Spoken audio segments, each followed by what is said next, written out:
예수님께서 유대인의 명절이 있어서 예루살렘으로 올라가셨습니다. 유대인의 명절은 유월절이라고 하는 신학자들이 있고, 그리고 오순절이라고 하는 신학자들이 있는데, 정확하게 알 수는 없지만 한 80% 이상은 유월절로 생각을 하고 있습니다.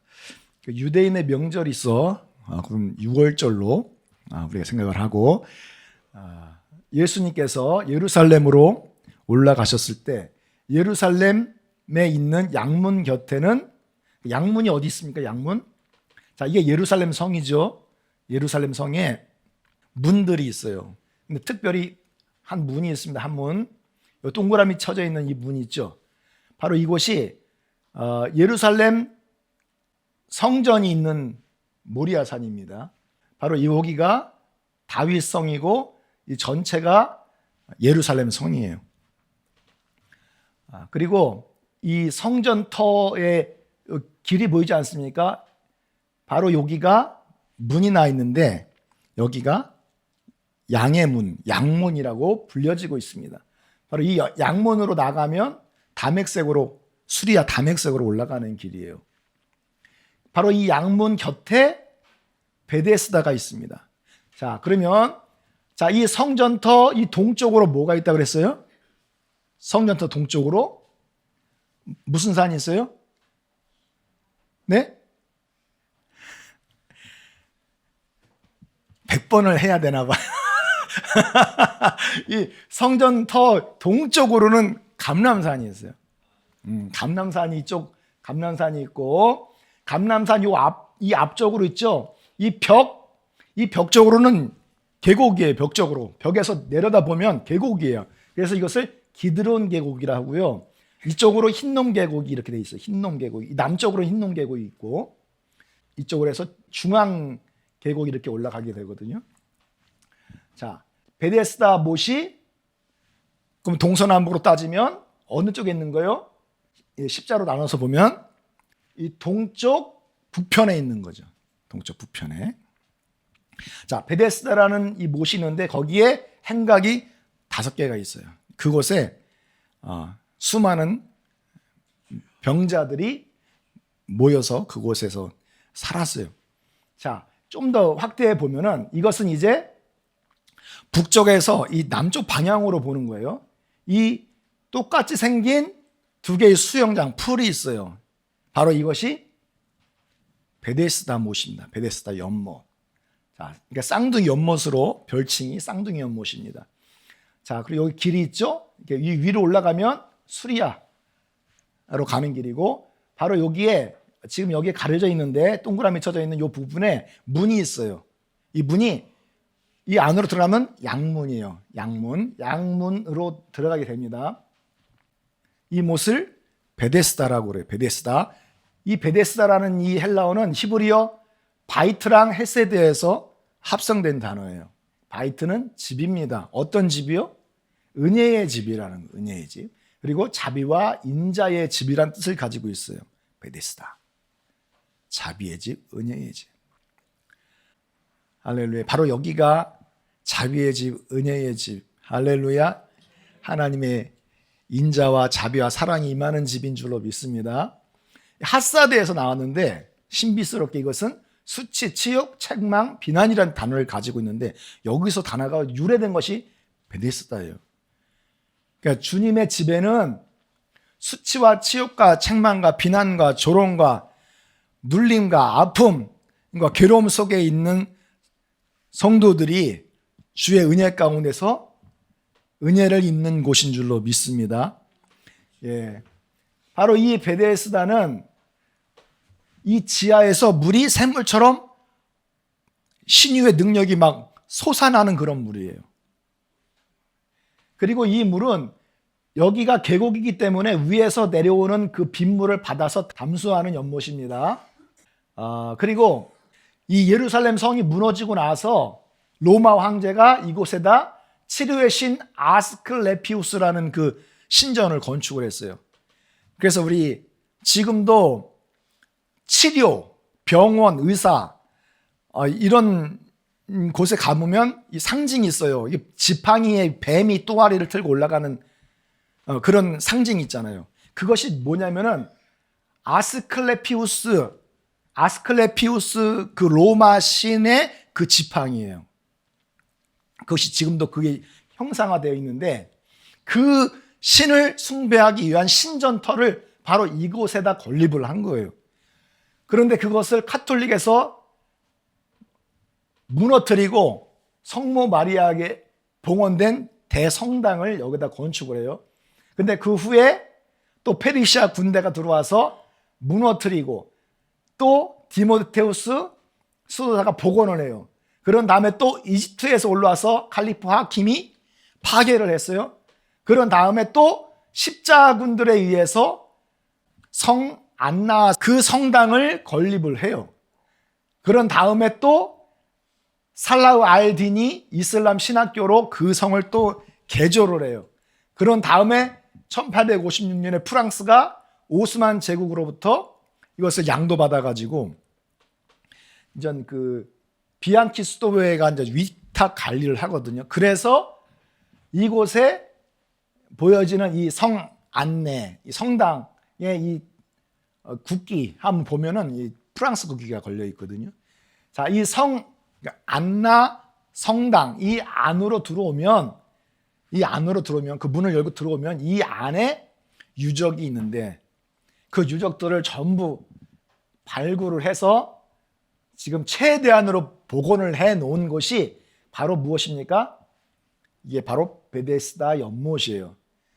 그러니까 베데스다 이 연못에 여기저기서 그냥 들어와서 이것을 막 기념하여 막 로마 신에게 숭배하는 제단을 만들고 또 부시고 또 성모 마리아를 위한 제단을 만들고 또 누가 와서 부시고 막 또 세우고 부시고 세우고 부시고 하면서 이런 형상들을 가지게 된 거예요.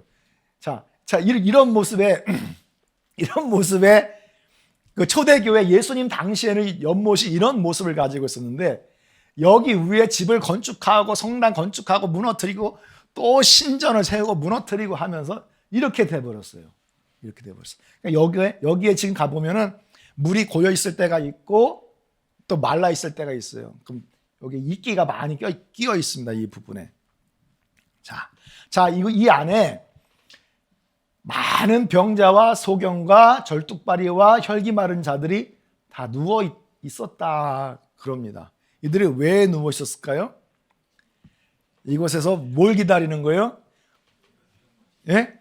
물이 막 동할 때를 기다리는 거예요. 그러니까 치유의 권능이 어디서 나타납니까? 물이 동할 때 나타나죠. 근데 그거보다 앞서 있는 것은 무엇일까요? 물의 동함을 기다리는 거예요. 그러니까 물이 동할 때 먼저 들어가는 자가 있다면 온몸 머리끝부터 발끝까지 완전하게 깨끗하게 주님께서 치료하시니까 저들이 간절히 물이 동함을 기다리고 있는 거예요. 마냥 기다리는 것이 아니라 기도하며 기다리고 있었겠죠. 그냥 기다리고 있었으면 물이 동할까요?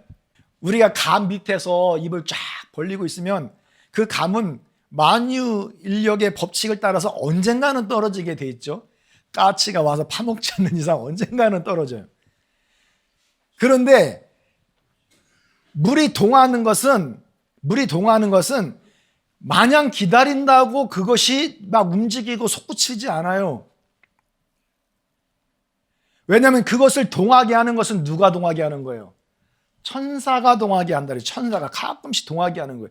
그런데 그 천사는 무엇입니까? 하나님께서 부리는 수족이에요. 그러니까 하나님의 마음이 진동하지 않으면, 하나님의 마음이 움직이지 않으면 결코 천사들은 자기 임의대로 사역할 수 없어요. 천사들은 전적으로 하나님의 뜻을 따라서 사역하는 종들이에요. 그러니까 먼저 하나님의 마음을 움직여야 돼. 하나님의 마음을 움직이려면 이 환자들이 어떻게 해야 되는 거예요? 마냥 기다려요? 어떻게 하고 있어요? 기도하고 있어야죠.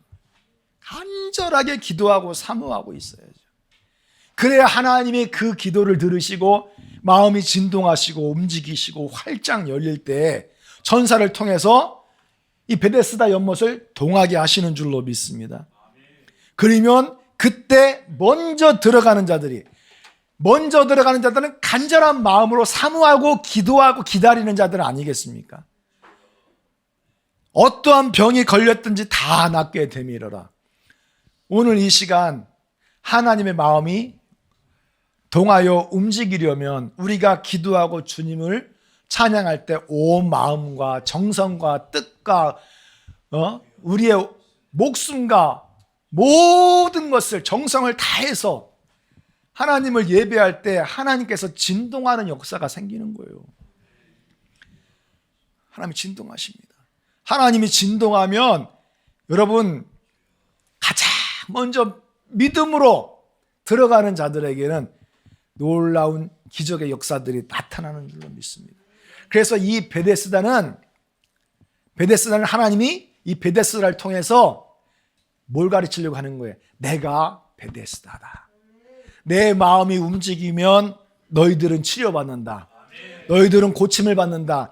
너희들은 어떠한 수치, 어떠한 치욕, 어떠한 하나님의 책망과 심판, 어떠한 조롱과 그런 손가락질을 받는다 할지라도 내가 베데스다로 바꿔버릴 것이다.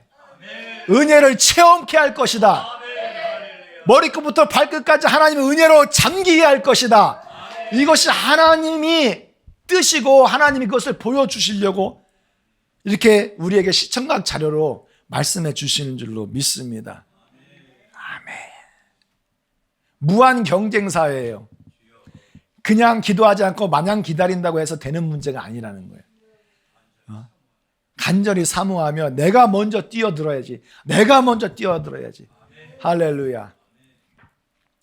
그렇게 간절한 마음으로 들어가는 자들은 다 1등인 줄로 믿습니다. 모두 다 치료받는 은혜가 있을 줄로 믿습니다. 아멘. 그래서 주님께서는 베데스다를 통해서 주님이 이 땅에 오셔서 참 베데스다가 되어주셨기 때문에 바로 지금 내가 은혜를 베풀고 너희들의 기도를 듣고 구원의 날에 내가 도울 것이다. 보라 지금은 시작. 보라 지금은 가장 먼저 들어갈 생각이 없으신 것 같아요. 시작. 보라 지금은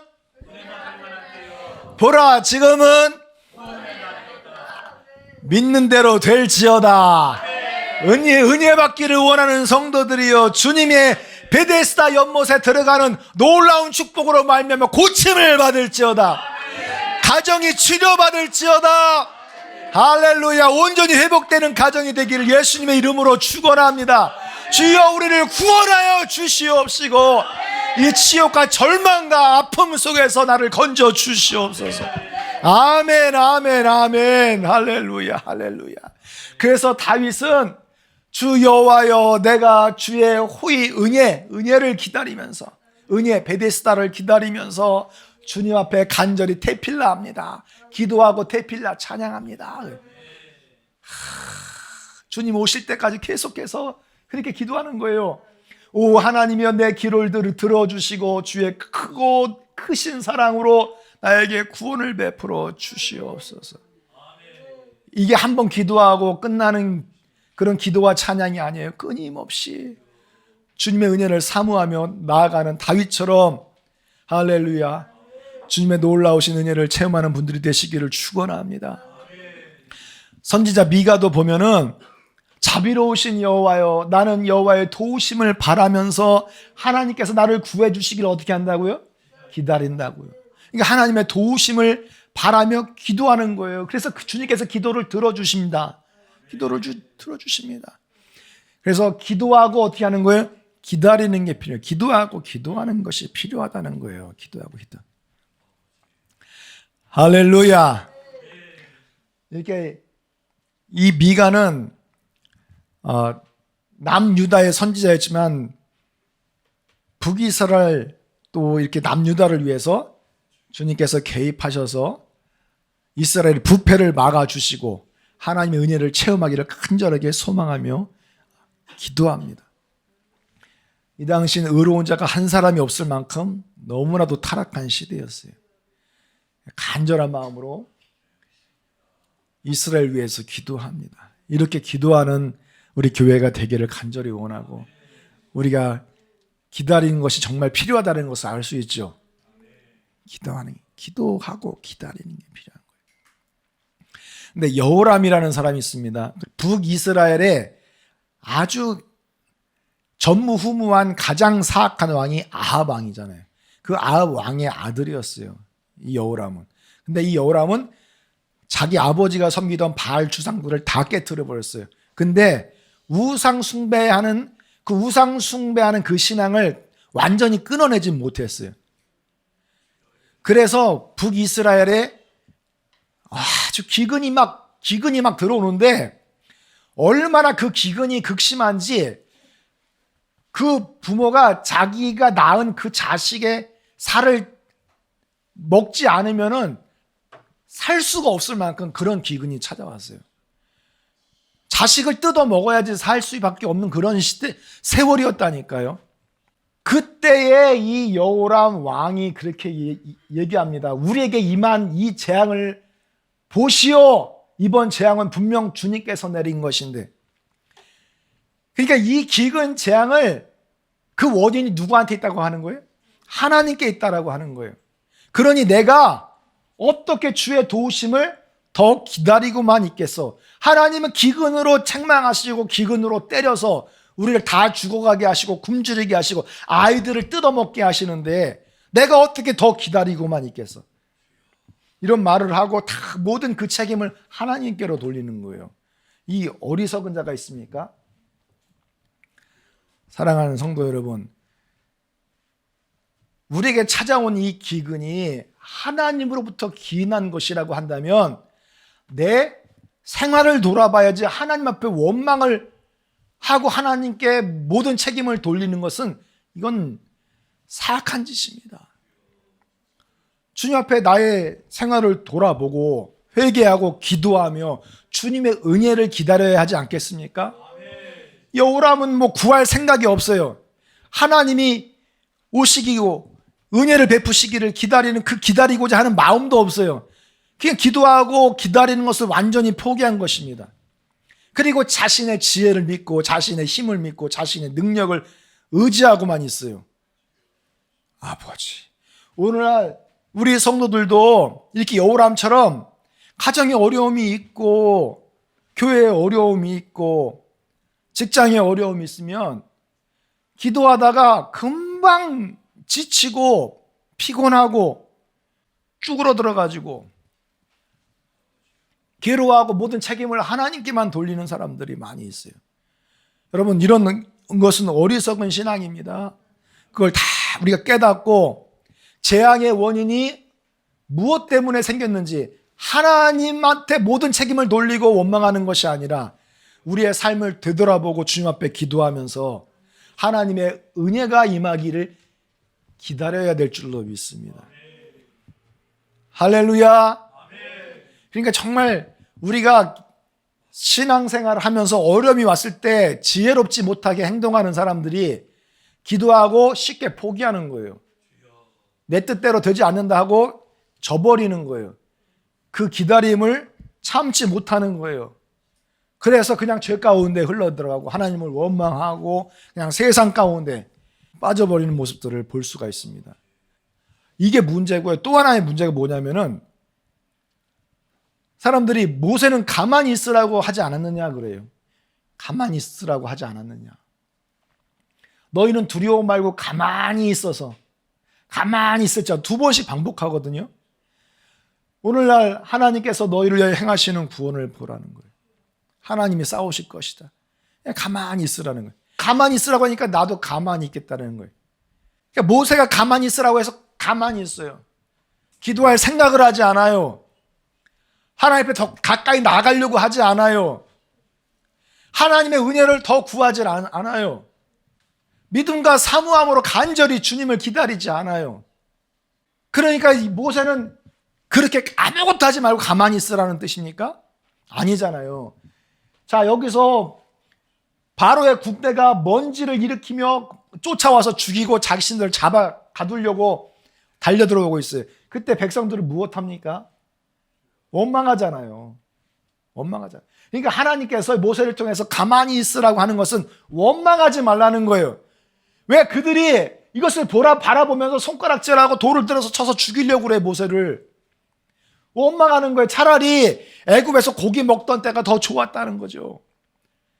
왜 우리를 잘 살고 있는 우리를 끌어내서 매장지가 없었냐, 애굽에. 왜 이 광야에서 오도 가도 못하는 이곳에다 우리를 집어넣고 생매장을 하려고 하느냐. 차라리 우리가 애굽 사람을 섬길 것이 아니겠느냐. 애굽 사람을 섬기면 차라리 광야에서 죽는 것보다 훨씬 더 낫지 않느냐 하면서 막 모세를 원망하잖아요. 그러니까 여기서 모세가 가만히 있어라, 가만히 있어라 하는 얘기는 원망하지 말라는 얘기예요. 그 참지 못하고 순간순간 불뚝불뚝 화내고 인내하지 못하고 자기 마음대로 행하고 자기 마음대로 떠벌리고 판을 깨고 그냥 뒤집어 엎고 자기 승질대로 하는 거예요. 그래서 주님 말씀하시는 거예요. 모세를 통해서 가만히 있으라고. 그거는 아무것도 하지 말고 가만히 있으라는 얘기가 아니에요. 원망하지 말고 주님께서 하실 일을 기도하며 기다리자는 것입니다. 아멘. 여러분, 예수님께서도 보시잖아요. 예수님께서도 뭐라고 그래? 겟세마네 동산에 제자들을 데리고 가셨어요. 거기서 내가 저기서 기도하고 돌아올 테니까 너희는 여기서 어떻게 하고 있으라고요? 기도하고 있으라고요. 기도하고만 없어요. 기도하고가. 너희는 여기서 기도하고가 없어요. 그냥 기다리고 있으라 그랬어요. 기다리고 있어라. 그러면 가만히 있으라는 얘기입니까? 가만히 있으라는 얘기예요? 자, 예수님께서 기도하시고 와서 보니까 제자들이 뭐하고 있어요? 기다리지 아니하고 잠자고 있는 거예요. 근데 주님 뭐라고 하십니까? 나와 함께 1시간 동안도 이렇게 깨어 있을 수 없더냐. 시험에 들지 않게 깨어 있어 기도하라는 거예요. 기도하라. 그러니까 주님께서 너희는 여기서 기다리고 있어라 라는 얘기는 나는 기도할 테니 너희는 가만히 있으라는 얘기가 아니라 너희들도 시험에 들지 않게 깨어 기도하라는 뜻이에요. 시험에 들지 않게 깨어 기도해야 된다. 시험에 들지 않게. 그 사람들이 해서 왜 시험에 들어요? 왜 시험에 들어요? 가만히 있기 때문에. 그냥 기도하지 않기 때문에 시험 드는 것이고, 기도를 한다 하더라도 내 마음과 내 뜻대로 응답이 안 되니까 시험이 드는 거예요. 내 뜻대로 되는 게 없으니까 시험이 드는 거예요, 사람들이. 주님께서는 기도하실 때 어떻게 해요? 아버지여, 할만하시거든. 만일 할만하시거든 이 잔을 내게서 옮겨가게 해 주옵소서. 이거는 하나님 아버지의 뜻입니까? 사람으로서 예수 그리스도의 뜻입니까? 사람으로서의 뜻이에요. 사람으로서의. 사람으로서 십자가를 지고 이때 모진 고난을 받고 죽어야 되는데 그것을 원하는 사람들이 누가 있겠어요? 그러니까 사람으로서의 뜻이에요. 내 마음이에요. 내 뜻이에요. 그러나 주님은 나의 원대로 마옵시고 누구의 뜻대로? 아버지의 원대로 되기를 원하나이다. 그러니까 주님 앞에 기도할 때는 나의 뜻대로 기도하는 것이 아니라 아버지의 뜻대로 되기를 원하십니다. 아버지의 뜻대로 되기를 원하나이다. 그렇게 기도를 하고 그 아버지의 뜻이 나타나기를 소원하고 기다려야 될 줄로 믿습니다. 그러니까 나의 뜻이 아버지의 뜻이 되면, 아버지의 뜻이 나의 뜻이 되면, 그 기도가 하나가 되면 하나님은 마음을 움직이시는 거예요. 그때부터 하나님은 일어나서 일하기 시작을 하시고요. 베데스다 못을 뒤집어서 신유의 능력을 흘러가게 하시고 신유의 능력으로 덮어주시고 할렐루야 역사하실 줄로 믿습니다. 그래서 다윗이 이렇게 기도하는 거예요. 내가 여호와를 기다리고 기다렸더니 귀를 기울이사 나의 부르짖음을 나의 기도를 들어주셨도다. 그러니까 기도하고 기다리는 것이 필요한 거예요. 기도하고 기다리는 것이 필요한 거예요. 우리가 시험에 들지 않으려면 기도하고 기다리고 기도하고 기다리고 기도하고 기다려야 돼. 계속해서. 그래서 기다리고 기다렸더니가 피엘이에요. 그러면 어떻게 하는 거예요? 기다리고 기다린 걸 피엘로 기다리면 어떻게 기다리는 거예요, 여러분? 계속해서 쭉 믿음을 가지고 기다리는 거예요. 할렐루야. 안 되면 그냥 이를 악물고서도 참으며 기도하는 거예요. 아멘. 여러분 기다릴 때 어떻게 기도하십니까? 어떻게 기다리십니까? 피엘로 지금 기다리고 계십니까? 아니잖아. 잠깐 기다렸잖아. 솔직히 얘기하시면 하나님은 다 알고 계시는 거예요. 예? 이게 끝까지 기도하지 못하니까 하나님 마음이 안 움직이는 거예요. 금방 포기하고 마니까 하나님이 이 마음이 진동하질 않잖아요. 주님의 마음이 진동하려면 피엘로 기다리셔야 되는 거예요. 피엘로 기다리려면 내가 어떻게 기도할까를 생각을 하셔야 돼요. 어떠한 상황 가운데 있든지 더 험난한 광야 속으로 들어간다 할지라도 하나님을 향한 뜨거운 사모하는 마음을 버리지 맙시다. 할렐루야. 주님 앞에 모든 것을 맡기고 기도하고 기다리면서 하늘 가나안 땅에 들어갈 때까지 그 인내를 이루시기를 주님의 이름으로 축원합니다. 인내는 소망을 이루는 줄로 믿습니다. 그 소망은 우리를 연단케 하고 그 연단은 우리에게 풍성한 하늘의 신령한 열매로 역사하시고 채워주실 줄로 믿습니다. 우리를 기가 막힐 웅덩이 속에서 건져 올리시고 우리의 발을 반석 위에 든든하게 세우시고 주님께서 우리의 걸음을 견고케 하셨도다. 하나님께서 하셨도다. 하나님께서 여러분의 삶을 구석구석 역사하시고 책임져 주시고 하나님께서 일하시고 하나님께서 모든 것을 하셨도다. 할렐루야. 하나님께서 하시는 줄로 믿습니다. 내가 하는 것 같지만 결국은 하나님께서 하시는 것입니다. 내가 아무리 많은 계획들을 세운다 할지라도 그 걸음을 인도하시는 분은 우리 주 하나님이신 줄로 믿습니다. 그렇기 때문에 하나님의 여러분들의 삶을 인도하시고 책임져 주시고 역사해 주실 줄로 믿습니다. 다 같이 하나님은 모든 것을 하셨습니다. 모든 것을 하셨습니다. 오늘도 주님께서 하시는 줄로 믿습니다. 아멘, 아멘. 그래서 이 욥기를 보니까 욥은 부자로 살았잖아요. 자식들이 어리었어요. 그 지역에서 유명한 족장이었어요. 하나님의 축복을 받는 의로운 하나님의 자녀고 하나님과 동행하는 사람이었어요. 하나님 칭찬받는 그런 성도였어요. 그러나 하루아침에 그 가정이 그냥 풍비박산이 난 거예요. 자녀들이 그냥 그 대풍에 집이 무너져서 다 깔려 죽었어요. 자기 아내는 그렇게 살 것 같으니 차라리 하나님 앞에 차라리 욕을 하고 타락하라고 뒤돌아서라고 하나님을 배반하라고 하고서 가출했어요. 그런 상황에서도 온 몸이 더 힘들어졌어요. 몸에 질병이 오고 염증이 막 창질이 막 터지고 막 그것을 기왓장으로 긁어야만 조금이나마 시원함을 얻을 수 있는 그런 괴로움 속에서 살아가고 있어요. 그도 내가 적신으로 나왔는데 내가 돌아갈 대로 적신으로 가는 것이 마땅하지 않느냐. 할렐루야. 내게 이것도 주시고 저것도 주시고 나에게 주신 것도 여호와시고 가져가신 분도 하나님이시니 오직 주님만이 찬양을 받기를 원합니다. 그렇게 나가잖아요. 하나님 앞에 입으로 범죄치 않잖아요. 원망하지 않잖아요. 예? 모든 책임을 하나님께 돌리고 저주하지 않잖아요. 끝까지 인내하면서 그 인내를 이루어 갑니다.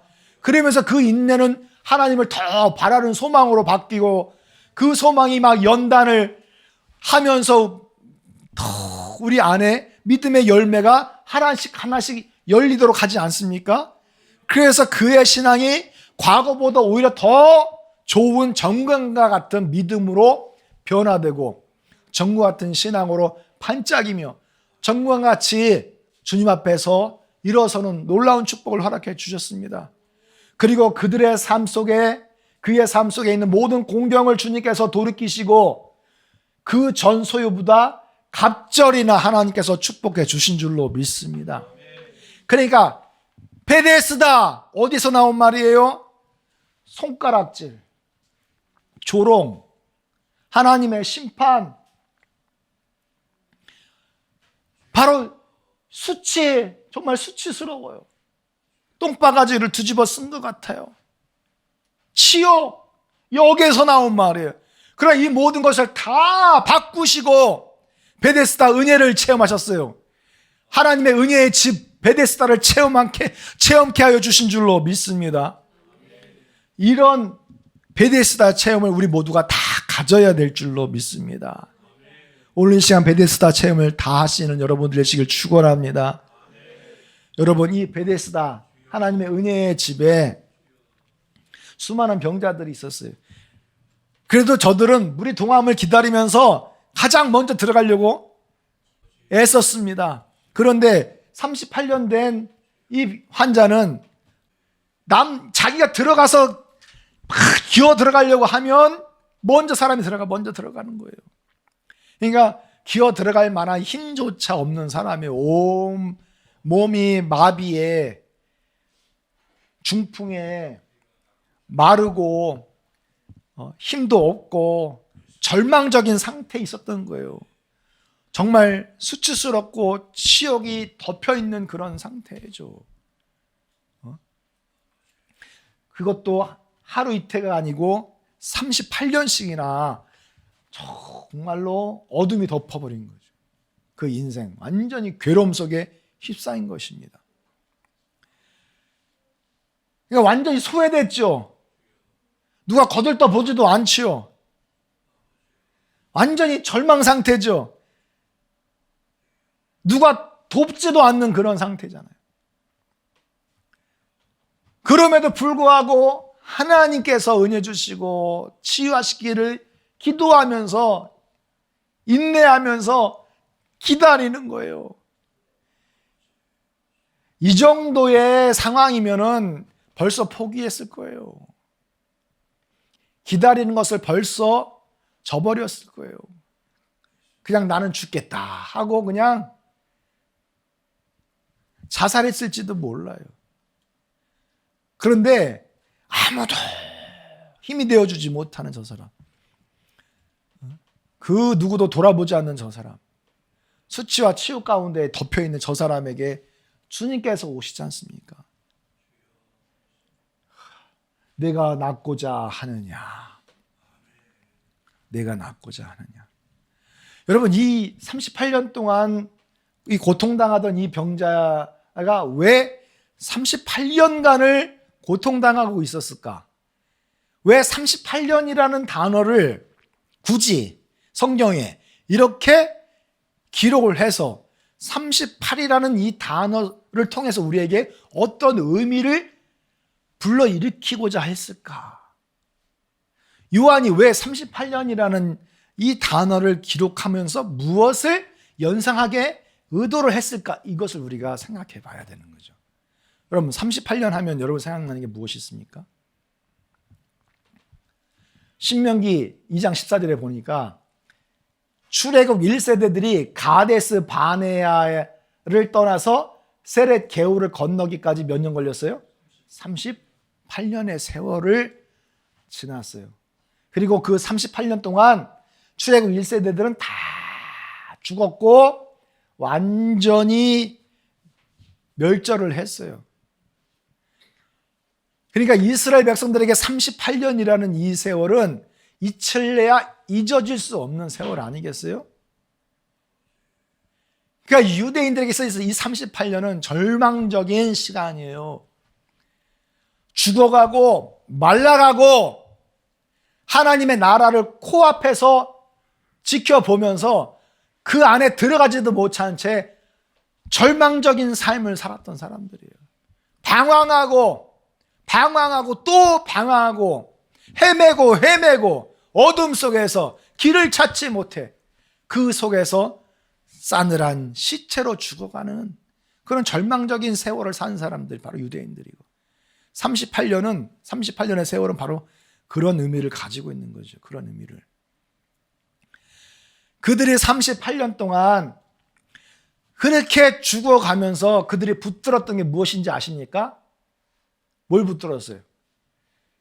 하나님을 붙들었습니까? 하나님을 붙든 게 아니었어요. 하나님을 예배하면서 기다리고 기도하고 기다리며 이런 삶으로 주님 앞에 간절하게 믿음으로 나아가고 주님의 은혜를 구한 것이 아니었어요. 저들은 예배했다고 하지만 너희들이 언제 40년 동안 내 앞에서 예배를 했느냐고 그렇게 말씀하십니다. 오히려 너희들이 예배하려고 만든 우상들을 섬기면서 몰록의 장막들을 섬기고 별신 네 판을 떠받들지 않느냐. 이거 별신 네 판 여기 있죠. 이렇게 이런 우상들을 어떻게 하고 다녔어요? 그걸 떠매고 다닌 거예요. 저들은 38년 동안 하나님 앞에서 우상 숭배하며 하나님의 말씀 앞에 불순종하고 그렇게 살다가 사막에서 다 죽어나가 떨어진 것입니다. 그렇지 않습니까? 그런데 사랑하는 성도 여러분, 38년 된 병자는 어떻게 했어요? 38년 된 병자는 우상을 숭배했어요? 별신 숭배했어요? 그곳에 베데스다 그 행각에 살면서 뭘 바라봤어요? 주님의 은혜만 바라보고 기도한 거예요. 기다리면서 그 자리를 떠나지 않은 거예요. 기도하고 기다리는 이 삶을 저들은 포기하지 않았습니다. 그러니 하나님께서 출애굽 1세대들은 광야에서 멸했지만은 38년 동안 이렇게 절망 속에서 주님을 붙들고 살았던 이 중풍병자, 이 병자는 하나님께서 찾아와 주셔서 그를 만져주신 줄로 믿습니다. 아멘. 그에게 베데스다 은혜가 무엇인지 바로 깨닫게 하여 주셨습니다. 내가 베데스다다. 할렐루야. 내가 너의 치욕을 치유해 줄게. 38년 동안 앓던 그 고생과 그 어둠의 세월을 내가 치유해 줄게. 내가 너를 낫게 할 것이다. 원하느냐? 네가 낫기를 원하느냐? 주여, 내가 낫기를 원하나이다. 내 믿음대로 될지어다. 할렐루야. 그 침상을 들고 일어나 걸어갈지어다. 침상을 들고 일어나서 펄펄 뛰며 주님을 찬양하고 집으로 돌아간 줄로 믿습니다. 이 시대의 출애굽 1세대들과 다르게 이 마지막 때에 살기를 원하는 성도들이 있습니까? 여러분들의 삶이 치욕스럽고 손가락질 당하고 놀림 당하고 하나님의 심판이 있었다 할지라도 주님은 그것을 바꿔서 은혜의 집으로 역사하는 줄로 믿습니다.